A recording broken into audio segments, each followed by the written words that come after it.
Hoy, 29 de abril, la Iglesia recuerda a Santa Catalina de Siena. Catalina vivió en el siglo XIV, de 1347 a 1380, y nació en Siena, Italia, y fue la número 23 de una familia numerosa. Le tocó vivir una época sumamente complicada para la Iglesia. Cuando ella nació, hacía casi 50 años que los papas habían abandonado Roma y se habían ido a vivir a Aviñón, en Francia, bajo la protección de los reyes franceses. Durante ese difícil período, el prestigio del papado, así como el respeto religioso de los pueblos, decayeron. Desde muy jovencita se sintió llamada a una especial relación con Dios y empezó a llevar una vida solitaria y de oración. Decidió no casarse, a pesar de la fuerte presión de sus padres, y a los 18 años se hizo terciaria dominica y se preocupó por los más necesitados. Llevó una vida de mucha austeridad y de experiencias místicas, algunas de las cuales puso por escrito. A los 23 años dejó su retiro y se involucró en la vida política y en una intensa actividad pública. Trabajó duramente por la paz entre las repúblicas italianas y en favor de una cruzada contra los turcos. Pero tal vez lo más valioso fue su esfuerzo para que el papado dejase Aviñón y volviese a Roma. De hecho, viajó a Aviñón para convencer de ello al Papa Gregorio XI. Este volvió a Roma 3 años antes de la muerte de Catalina. Luego de una intensa e influyente vida pública, murió muy joven, a los 33 años de edad. Fue declarada doctora de la Iglesia y patrona de Europa e Italia junto con San Francisco de Asís. Pero en este jueves de la cuarta semana de Pascua, la Iglesia nos invita a reflexionar en el texto de Juan 13, 16 al 20, que dice así: Cuando Jesús acabó de lavar los pies a sus discípulos, les dijo: Les aseguro que el criado no es más que su amo, ni el enviado es más que el que lo envía.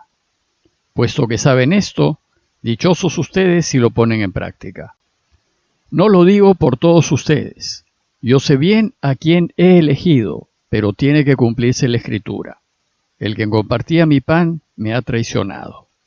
Y se lo digo ahora, antes de que suceda, para que cuando suceda crean que yo soy. Se lo aseguro, el que recibe a mi enviado me recibe a mí, y el que a mí me recibe, recibe al que me ha enviado. Hoy continuamos con las enseñanzas acerca de cómo hay que vivir si queremos resucitar como Él y vivir para siempre. Y la enseñanza de hoy se centra en la importancia de hacer como Él en nuestra relación con los demás, pues eso es lo que nos permite resucitar y nos lleva a vivir para siempre. El texto sigue al lavatorio de los pies y tiene 3 partes. La primera se refiere a la enseñanza que se deriva del lavatorio de los pies, la segunda trata de la traición de Judas y la tercera de la importancia de acoger y recibir a los demás. Veamos la primera parte. El lavatorio de los pies fue un gesto muy especial que hizo Jesús y que dejó desconcertados a los discípulos. Si recuerdan, en esa noche de Pascua, Jesús se puso de pie, se quitó la túnica, se ciñó una toalla y se puso a lavarle los pies a sus discípulos, incluyendo al traidor Judas. Esto los dejó atónitos, no lo podían creer, pues lavar los pies era una tarea que hacían los esclavos, o en su defecto, la mujer de la casa.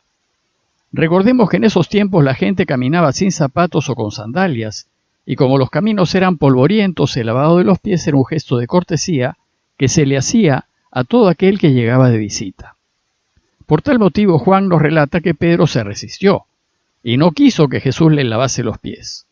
No podía creer que Jesús, el Maestro y el Señor, pudiese estar haciendo una tarea de esclavos. Este relato terminó con las siguientes palabras de Jesús. Dijo él: Si yo, el Maestro y el Señor, les he lavado los pies, ustedes también deberán lavarse los pies unos a otros. Les he dado ejemplo para que también ustedes hagan como yo he hecho con ustedes. Y cuando Jesús acabó de lavar los pies a sus discípulos, dice el texto que se puso la ropa y empezó su enseñanza a partir del gesto que acababa de realizar. Y lo primero que les dijo fue: les aseguro, El criado no es más que su amo, ni el enviado es más que el que lo envía. Menciona al criado o al esclavo porque la tarea de ellos era lavar los pies a quienes entraban en una casa. Y un criado solo hace la tarea de criado. Nunca el criado hace las veces de patrón o de dueño. Y no lo hace porque no le corresponde, porque es solo un criado, y el criado obedece. Lo lógico en una cadena de mando es que el inferior nunca asuma las tareas del superior. Pero sí puede ser al revés. Sí es posible que el superior haga las tareas del inferior. Seguro sabe hacerlas, y es muy probable que las haya hecho antes. Pero algunos piensan que proceder así es indigno del cargo o de la posición que tienen, y que hacer lo que hace el inferior es rebajarse, y que no está a la altura de uno. Como si el trabajo, cualquiera que sea, fuese indigno. Lo que hace indigno al trabajo no es el tipo de trabajo que se hace, sino la deshonestidad con la que se hace. Luego, para la persona justa, todo trabajo, por muy alto que esté, si es deshonesto, es indigno. Desgraciadamente, despreciar el trabajo por el tipo de trabajo es la actitud de muchos. Así piensa el mundo, y sostiene que servir es algo indigno de su clase, y que uno es mejor, vale más, es más honorable en la medida en que es servido. Pensar así hace que la persona mire por encima del hombro a sus inferiores y trate con desprecio a sus empleados. Pero esta actitud de creerse reyes y esa exigencia de ser servidos está muy lejos del camino cristiano. Para Jesús, ponerse a la altura de los inferiores no solo no es indigno, sino que demuestra la grandeza del superior y de aquel que manda. Por eso Él, el Maestro y el Señor, también hace tareas de esclavo. Y nos enseña diciendo, sabiendo esto, dichosos ustedes si lo ponen en práctica. De lo que se trata es de servir al otro, sin mirar la clase de trabajo que hay que hacer, ni mirar si la persona servida está por encima o por debajo de uno. Más aún, mientras más alto uno esté, más delicadeza, preocupación y mejor trato deberá tener hacia quienes están por debajo de él. Si nosotros hiciésemos con nuestros inferiores lo mismo que hizo Jesús con sus discípulos, es decir, si les lavásemos los pies a quienes están debajo nuestro, entonces, dice él, seremos dichosos y viviremos. En la segunda enseñanza del texto, Jesús se refiere a la traición de Judas. Judas es aquel criado o inferior que en lugar de abajarse y servir, desea subirse y ponerse en el lugar del dueño para ser servido. Él se dejó lavar los pies por Jesús, pero no le interesaron sus enseñanzas y, por supuesto, no estaba en su corazón el lavarle los pies a otros. El problema de Judas fue que buscó sus propios intereses y no los de su Señor, y esto inevitablemente lo llevó a traicionar al Maestro. Por eso, esto de hacerse siervos y seguir el ejemplo de lavarse los pies unos a otros, no lo digo por todos ustedes, dice Jesús. Yo sé bien a quién he elegido. Tiene que cumplirse la Escritura. El que compartía mi pan me ha traicionado. Se los digo ahora antes de que suceda, porque va a suceder, para que cuando suceda crean que yo soy, para que se den cuenta que hablo lo del Padre. Desgraciadamente no todos, ni siquiera todos los apóstoles de Jesús, compartieron sus enseñanzas. A muchos que se dicen cristianos ni siquiera les interesan, y más bien abusan y explotan a quienes están por debajo de ellos.